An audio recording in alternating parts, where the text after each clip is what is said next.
the future of growth. Hi everyone, welcome to Future of Growth, a special podcast series where we explore the dynamic landscape of Tamil Nadu's industrial development and its global impact. I'm your host Yarni, and in this episode, we are thrilled to have a distinguished guest, Mr. Balaji Nuthalapadi, Managing Director and Head of Operations and Technology, CITI South Asia at CITI. Our focus today is on global capability centers, the new growth engine driving the economy.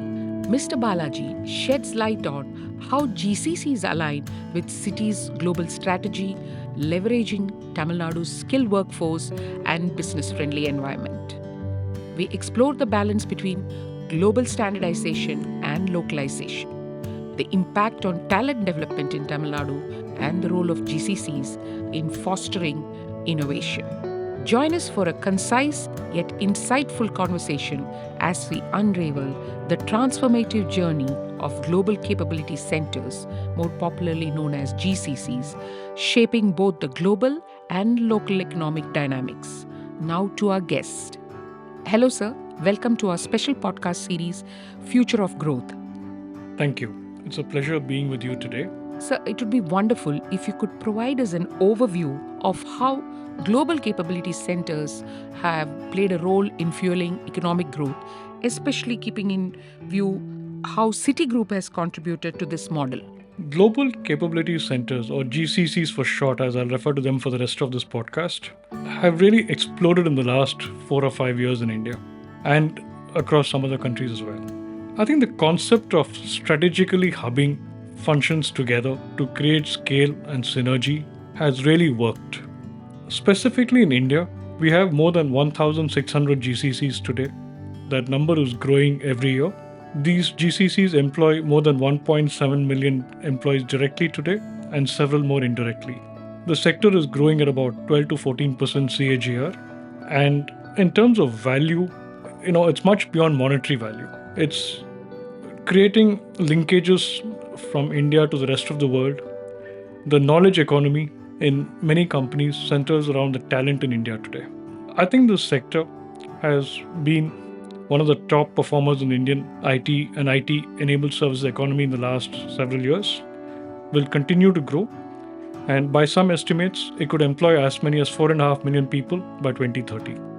So that is a tremendous contribution to the country's economic competitiveness, but also a tremendous contribution to the knowledge pool and the talent ecosystem in corporates worldwide. So, just a continuity to that question. With your expertise and experience in CITI Group, in the last decade, how have you seen GCCs evolve? That's a very relevant question. So the concept of GCCs goes back really to the concept of cost efficiency. That's how it started. Because obviously, countries in Asia like India and the Philippines, for instance, offer significant cost advantages. And that's why the first GCCs got set up, more like a proof of concept. And you can call it phase 1 of GCCs. I think phase 2 was when they started maturing and started focusing on advantages beyond cost, looking at talent arbitrage, looking at scaling up to achieve levels of critical mass.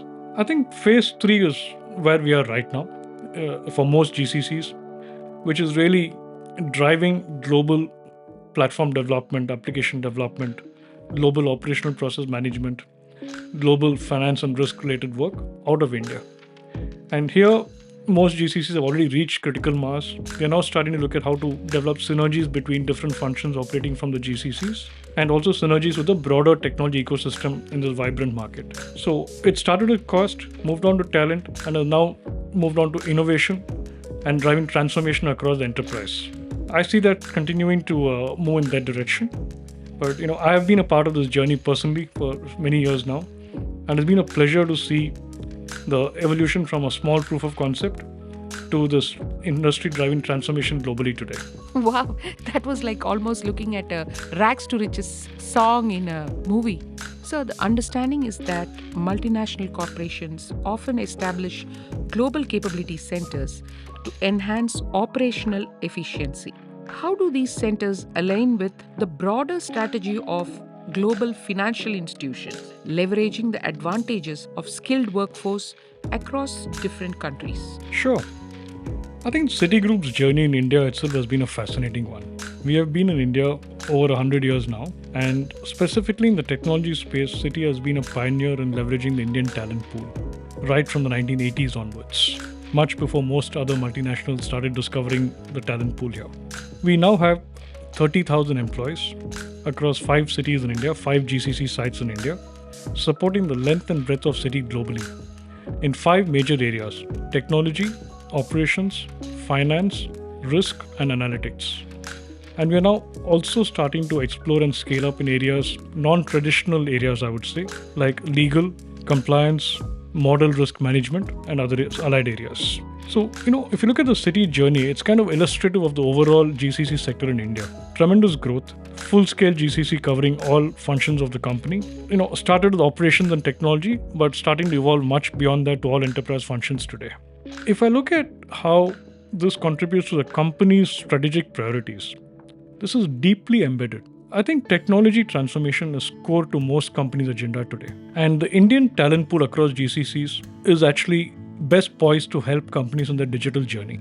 We have a pool of very talented young technologists in virtually every part of the technology spectrum, and they are helping to drive across all sectors core technology transformation, core digitization, and innovative products and platforms.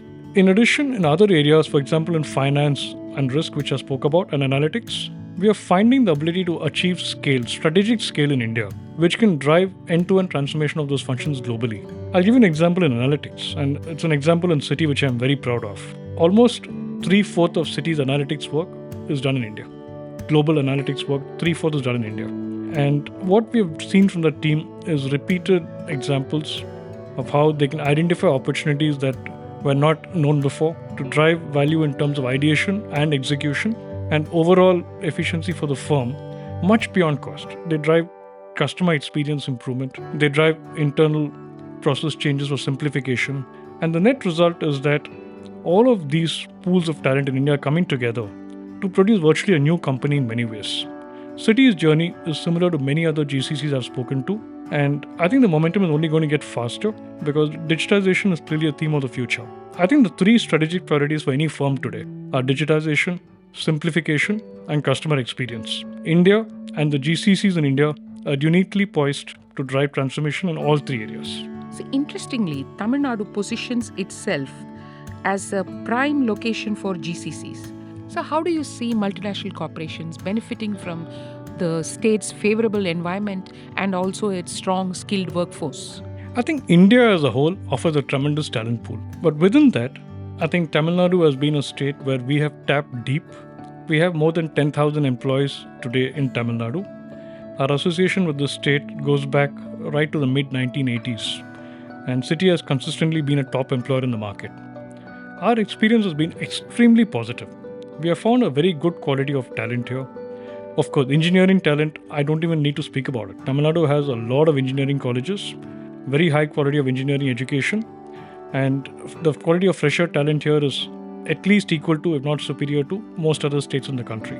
In addition, we also have a large operations pool here, a large skill set of good operations managers and leaders. We have a lot of commerce and accounting related skill sets.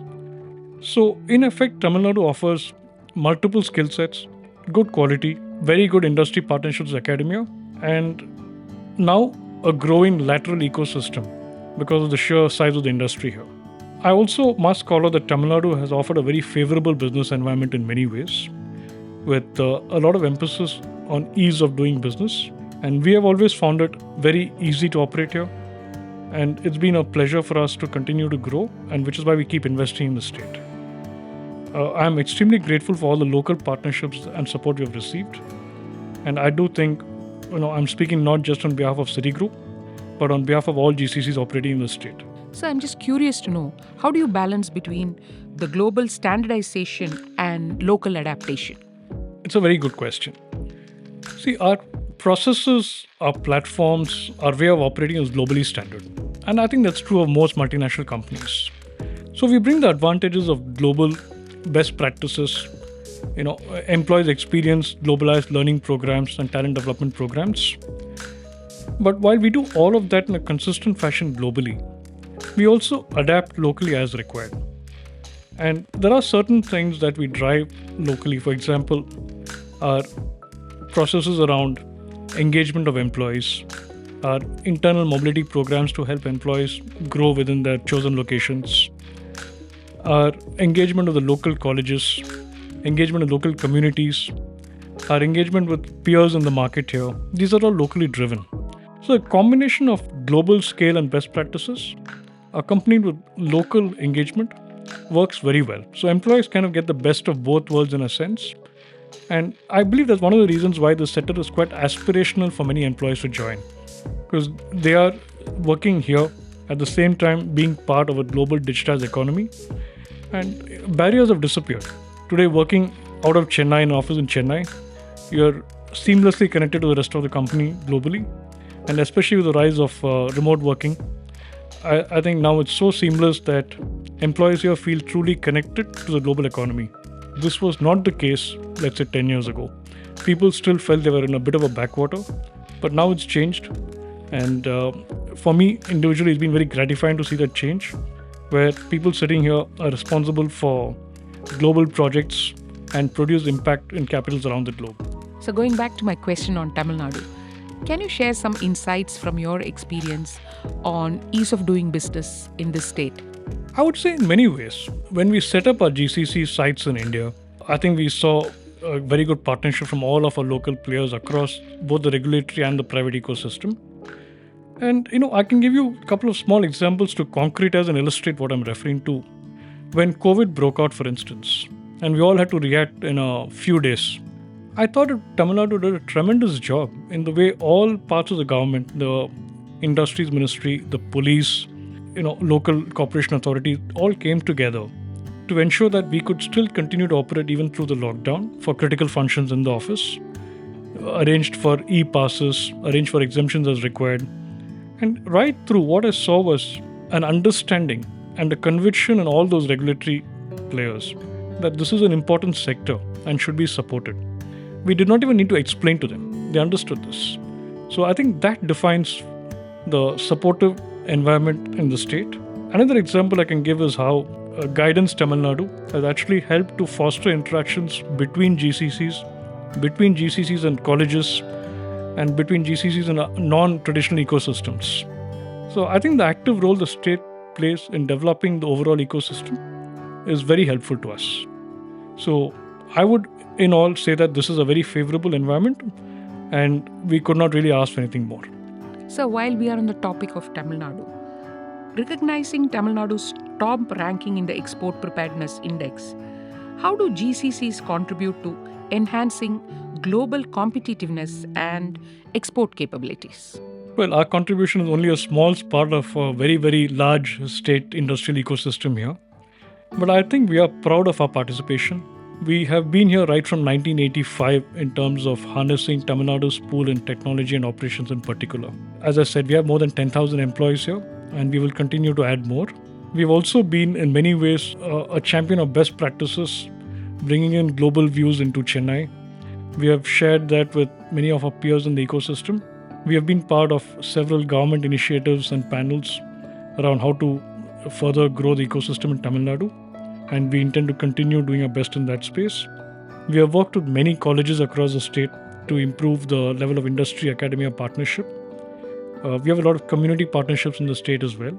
Overall, I would say both at a CITI Group level and across the GCC sector, we are very proud of our association with the state.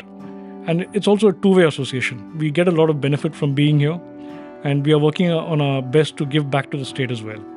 But how have we improved the export competitiveness, to your question? I think in three ways. First, by, of course, sheer employment, which is self-explanatory. Second, by adding to the value of the kind of work done here. And that's the upgradation I spoke about. We started with cost, moved on to talent and innovation. That's reflecting the kind of roles being done from here. So it's not just the number of roles, but the quality of roles that has improved here. And thirdly, I would say we have certainly connected Tamil Nadu better to the globe. Today, platforms in a stock exchange in New York or the railways in London, there are so many examples, are so closely linked with what happens from Tamil Nadu. So I think we have placed Chennai in many ways at the center of the global digital economy. It's true for India as a whole, but it's certainly true for Tamil Nadu and Chennai, and I think that's only going to improve in the future. Sir, now the quintessential question. How do you see the future of GCCs? And how do you see them as the new growth engine fueling economies? I think GCCs as a sector have been one of the most interesting areas in the last 10 years. I have seen the sector when it was very, very small in 2013, 10 years ago. And I've seen it blossom over the years to a space now where it is an aspirational employer across the whole industry.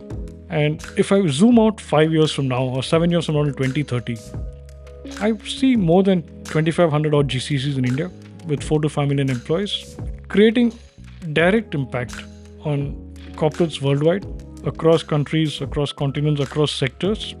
I also feel that GCCs are in many ways upgrading the talent of quality of talent in India. It's not just about one-way street of employing talent. It's also about up-tiering the whole ecosystem, and I think that will reflect in 3 ways. Partnerships with academia and the country. It will reflect an increased focus on DEI across the entire industry, not just in GCCs. And thirdly, by also becoming the channel to increase global attention and visibility to India, and thereby bringing in lateral investments across sectors. So I am personally very, very gratified to have been a part of this journey. I have seen this experiment move from a proof of concept to where it is today. And I do believe that our best days are still ahead of us. So while the journey of GCCs has been evolving, I'm sure there are also challenges that you have overcome, and there will be challenges that you will face. Sir, in your mind, what becomes the most primary challenge, and how do we break this obstacle? I think we need to upgrade competencies quickly. While large sectors within GCC have done so, I do think across the spectrum, India is still not entirely there. India offers talent at scale, at strategic scale, at transformational scale. But if you take individual areas, let's say cybersecurity, you will find pockets of excellence around the globe where there has been cutting edge work done. India still hasn't got entirely there. So enhancing functional capabilities is extremely important. And I must say the gap has narrowed in the last few years, but there is still a gap. Second, I think we need to focus also on soft skills and leadership capabilities of employees. There's been a lot of emphasis on hard skills, and in India, traditionally, those skills have been valued. And that's how we talk to our children as well, mathematics, science. But in a corporate world, in today's globalized world, soft skills, interpersonal skills, team management skills, leadership skills, communication skills, ability to work with partners around the globe, those are actually the skills that are very, very important. And what you learn in college, what you learn in the early years, disappears in a few years because technology moves so fast. But the skills you inculcate as a human being stay forever. I think we need to focus more on developing those skills if we have to truly produce the leadership of the future sitting out of India for the globe. So thank you once again for joining us on this special podcast, Future of Growth. I'm sure for our listeners, it was like a crash course on global capability centers. Thank you for having me today. It's a topic I'm very passionate about. It's been a pleasure to be with you today. Thank you again for the privilege. Thank you, listeners, for joining us on this special podcast on Global Investors Meet. I'm sure you found this conversation valuable and gained new perspectives on this sector. Stay tuned for more engaging discussions with industry leaders. If you have any questions or topics you would like us to explore in the future episodes, please feel free to reach us. Do stay tuned for more engaging discussions with industry leaders. So until next time, this is Yarni signing off on Future of Growth. The future of growth.